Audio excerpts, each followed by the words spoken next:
britânicos deram um susto no mundo ao decidirem em plebiscito pela saída da União Europeia. Quais as implicações desse casamento desfeito de 43 anos para a economia global e para as relações com países do continente europeu e de outros blocos, como é o nosso caso? Conversa comigo o professor de Relações Internacionais da PUC Minas, Jorge Lasmar. Bem-vindo. Obrigado. Jorge, começar pelas razões, né? Tentar entender o que levou os britânicos a tomarem essa decisão. Terminou muito apertada, né, a votação, foram só 52%, né? Isso.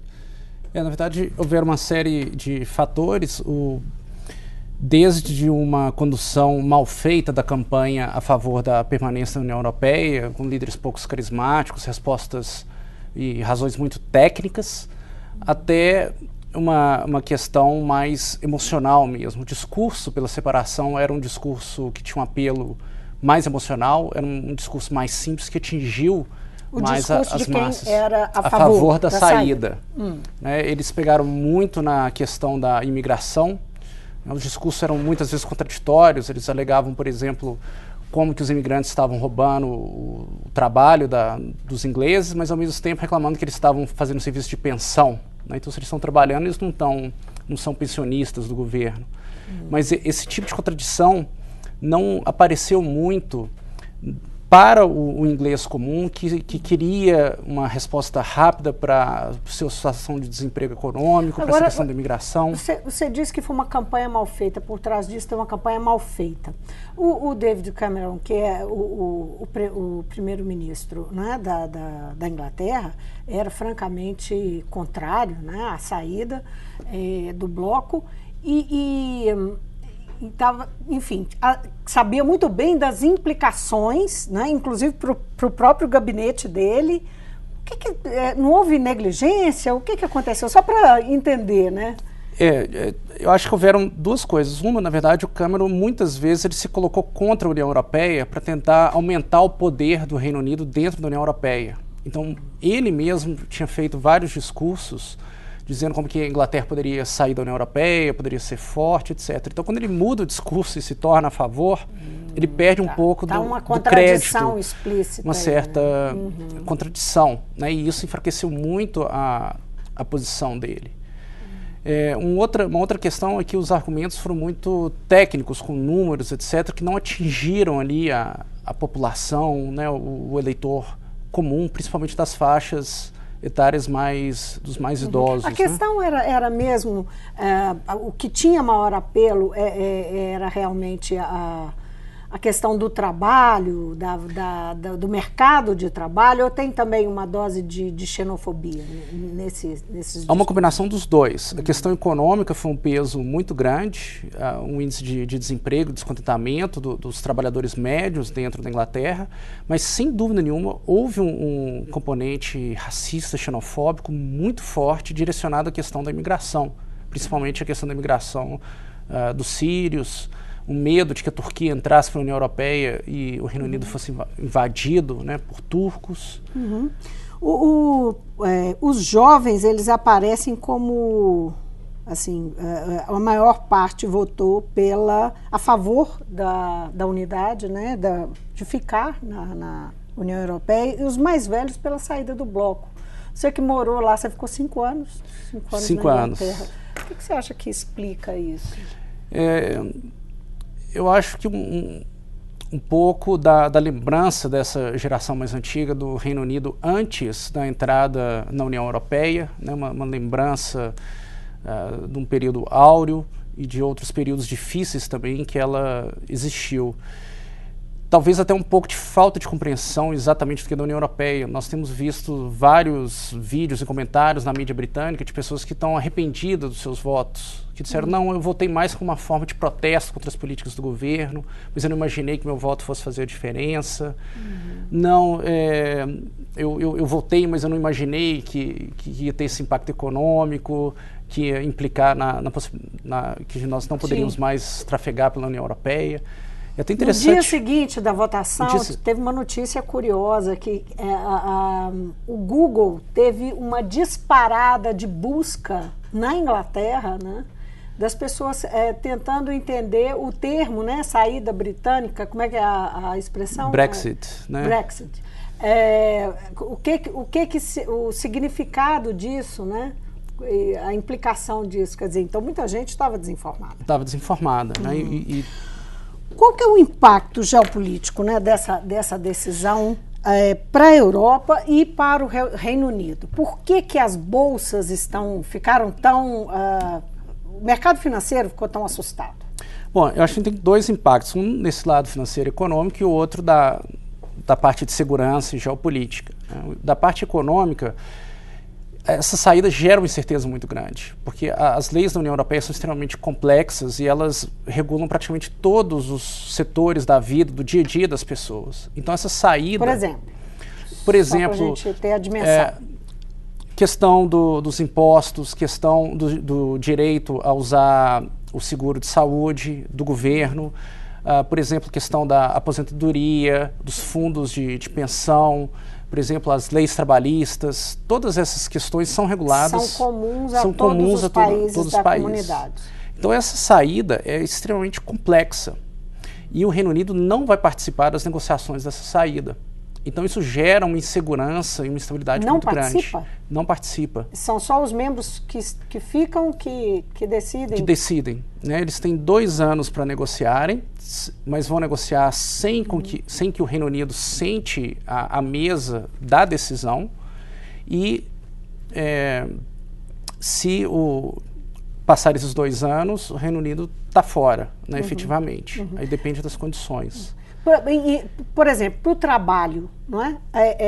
Existia facilidade de se trabalhar, quem por exemplo, um francês trabalhar na Inglaterra e vice-versa? Né? Isso vai criar dificuldade? Pode ser que sim, tudo depende das condições desse acordo de saída. Então, por exemplo... Isso vale também para mercadoria, para pessoas? Para mercadorias, para tudo. Né? São chamadas 4 liberdades, livre circulação de capital, financeira, de pessoas, de serviço e de mercadorias. O que acontece é que, por exemplo, a Noruega, ela tem um acordo com a União Europeia que ela está fora oficialmente da União Europeia, mas ela tem a livre circulação de pessoas e de mercadorias. A Suíça já tem um acordo que é um pouco mais restritivo. O Reino Unido vai ter que fazer um acordo desse tipo? Vai ter que fazer um acordo desse tipo. Né? A grande dificuldade é que esses acordos que preservam essas liberdades, como no caso da Noruega e da Suíça, todos prevêem a livre circulação das pessoas. E a bandeira principal da saída do Reino Unido foi exatamente a questão da imigração. Então, dificilmente o Reino Unido vai conseguir fazer um acordo desse sem manter essa questão da imigração. Do ponto de vista geopolítico, política internacional, qual que é o impacto que vai ter? Bom, inicialmente a questão econômica, os investidores vão claramente buscar investimentos mais seguros, então vai haver uma volta para o dólar, né, a Libra vai desvalorizar, já despencou, né, menor índice em mais de 30 anos, em poucos dias. Agora, do ponto de vista geopolítico também... Agora, isso é temporário, né? Isso tem um ajuste aí. Né? Normalmente o mercado financeiro... O Reino Unido é forte, né? Normalmente é a segunda maior economia em termos de PIB da União Europeia. Mas vai haver, sem dúvida, uma recessão por conta dessa perda do poder de compra. Pode-se falar em recessão? Eu acredito que sim, porque a Inglaterra vai precisar de subir a sua taxa de juros para atrair esse capital que está indo para locais mais seguros. Então, isso inevitavelmente desaquece a economia. Considerando que a Inglaterra importa grande parte dos seus produtos e você tem uma queda da Libra, isso também vai encarecer o dia a dia e trazer uma certa inflação. Então, eu acredito que sim. Sem falar na questão do desemprego, né? Vários setores, como o setor bancário, por exemplo, já estão estudando a saída da Inglaterra para outros países dentro da Europa para poderem ter essa livre circulação de capital. Agora, a Escócia é que perdeu, assim, terrivelmente, né? A Escócia fez um plebiscito há pouco tempo, decidindo ficar no Reino Unido, não é isso? Isso. Consultou a população, porque o Reino Unido era parte...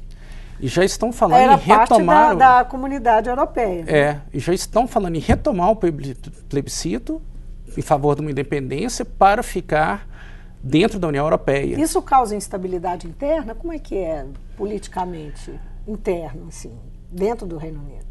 Dentro do Reino Unido, sem dúvida nenhuma, é uma perda grande para o chamado Reino Unido, né? Houve uma campanha, inclusive do Cameron, muito grande a favor da permanência da Escócia. Né? Mas a Escócia ela é um grande produtor de petróleo. E, do lado da União Europeia, a própria Angela Merkel, a primeira-ministra da Alemanha, já disse que a Escócia seria muito bem-vinda para continuar dentro da União Europeia. E o índice de votação na Escócia foi o maior índice a favor da permanência na União Europeia, 62%. Então eles devem estar bastante descontentes, né? Ao contrário do que disse o Trump. O Trump estava lá e disse que não, que o povo estava achando uma gerou maravilha. Uma reação enorme contra ele. É verdade. Para o Brasil, hein? Como é que é para as relações comerciais com o Reino Unido? Como nos afeta? Acho que o primeiro impacto mais direto são esses acordos que o Brasil vinha tentando negociar com a União Europeia. Esses acordos vão continuar sendo negociados, sem dúvidas, mas isso pode... Que acordos são esses? São acordos para incentivar a importação e exportação, para que os brasileiros exportem produtos mais facilmente para a União Europeia. O problema é que, muito provavelmente, o que vai acontecer são duas coisas. Primeiro, é que a União Europeia ela estabelece cotas para importação, principalmente de produtos agrícolas, que é o que nós exportamos. Com a saída do Reino Unido, que é o segundo maior PIB, eles muito provavelmente vão reduzir essas taxas de importação, já que o Reino Unido está fora e não precisaria de tantos produtos. Então isso afetaria negativamente esses acordos. O segundo ponto é que o Reino Unido era uma voz muito forte dentro da União Europeia e é o país maior defensor do liberalismo econômico, da abertura das fronteiras econômicas da União Europeia. Então, provavelmente agora essa voz vai ser assumida pela França e pela Alemanha, que são países muito mais protecionistas. Então, isso provavelmente vai fazer com que os acordos sejam muito mais difíceis e menos vantajosos para o Brasil. E, naturalmente, com o Reino Unido, o Brasil tem que começar outras conversas. Outras conversas. Agora, tem acordos também que estão sendo feitos via Mercosul. É isso? Que vão sofrer dos mesmos problemas? Vão sofrer dos mesmos problemas, porque o Mercosul produz mais ou menos os mesmos produtos, né? Produtos primários e produtos agrícolas, principalmente. E como é que isso afeta brasileiros que vivem lá? Bom, novamente vai depender dos rumos que o Reino Unido adote e as suas regras quanto à questão de visto. Especificamente para os brasileiros, eu acredito que não deva alterar muita coisa, porque o brasileiro está fora da União Europeia e ele já depende do visto para residir. O turista não precisa de visto, mas os residentes precisam. Então essas regras devem ser mantidas. O que é mais complicado um pouco é a situação dos europeus que estão dentro do Reino Unido e que não precisam atualmente de visto. Isso provavelmente deve mudar. A saída do Reino Unido agrava. Nós estamos vivendo ainda uma crise internacional, uma crise econômica internacional. Isso não está resolvido, né?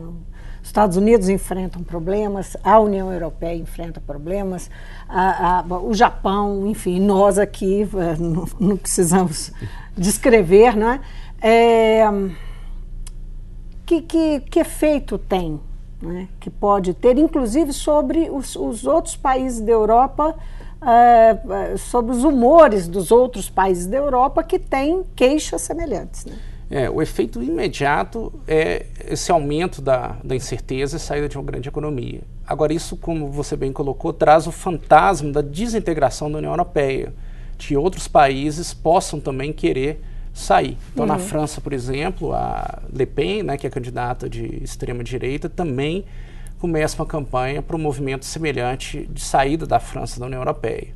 E isso causaria também um choque enorme, que seria praticamente o fim da União Europeia. Agora, por outro lado, pode ser que essa seja a chance que a União Europeia tem de se reinventar e de tentar Você vê a chance nisso mesmo? É porque o que a gente percebe, né, olhando de fora, o que a gente percebe é um crescimento de um discurso xenófobo, protecionista, o medo da imigração, isso é né, uma retomada de um discurso nacionalista. E esse é o ponto que mais me preocupa desse movimento, né? Que isso é verdade não só para o Reino Unido, para essa campanha, mas para a própria União Europeia, né? Como nós temos visto na Hungria, na Polônia, esses governos de extrema-direita, esse discurso xenofóbico. Se eu vejo realmente, eu acho que as chances de desintegração são maiores, mas que existe a possibilidade de uma reinvenção, existe, né? A gente tem que esperar para ver como que esse processo de negociação vai ser. O fato é que a Europa já se manifestou que tem pressa em resolver essa questão. Né? A pressa é por quê?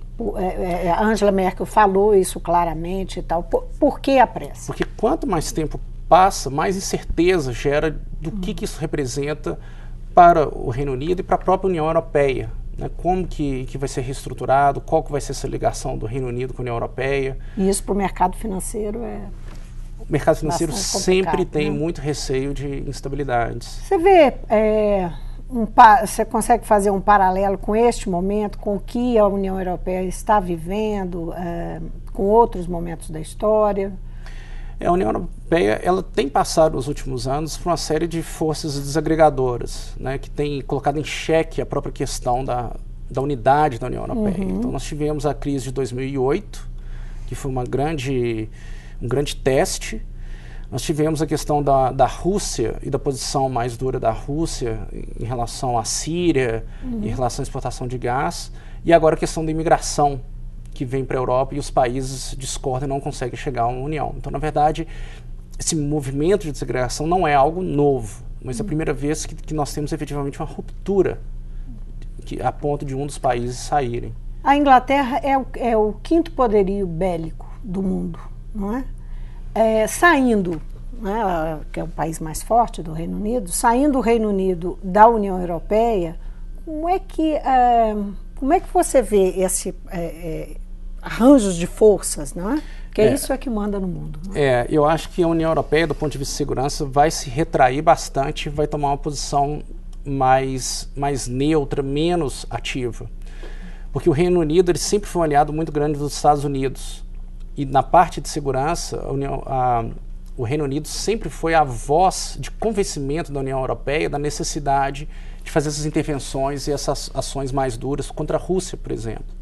E isso agora vai ser retraído. A gente tem que lembrar como que... Ela perde força, a União Europeia perde força no mundo. Ela perde uma força mais ativa, né, um papel mais intervencionismo. Nós temos que lembrar que a França e a Alemanha foram contrárias às intervenções no Oriente Médio, por exemplo, que a Alemanha é mais próxima da Rússia por conta das importações e exportações. Isso cria um alinhamento maior do Reino Unido com os Estados Unidos? Provavelmente. O alinhamento dos dois já é bastante casado, mas eu acredito que talvez deva aumentar exatamente por conta dessa separação em relação à União Europeia, sim. Jorge Lasmar, muitíssimo obrigada por ter vindo. Eu que agradeço. Eu conversei com o professor de Relações Internacionais da PUC Minas, ele é doutor em Relações Internacionais, Jorge Lasmar. Nós falamos aqui sobre a decisão dos britânicos pela saída da comunidade europeia, depois de 43 anos fazendo parte do bloco. E as consequências disso, tanto para o Reino Unido quanto para a comunidade europeia e até para nós, do ponto de vista especialmente comercial. O Mundo Político fica por aqui. Obrigada por nos acompanhar e até o próximo programa.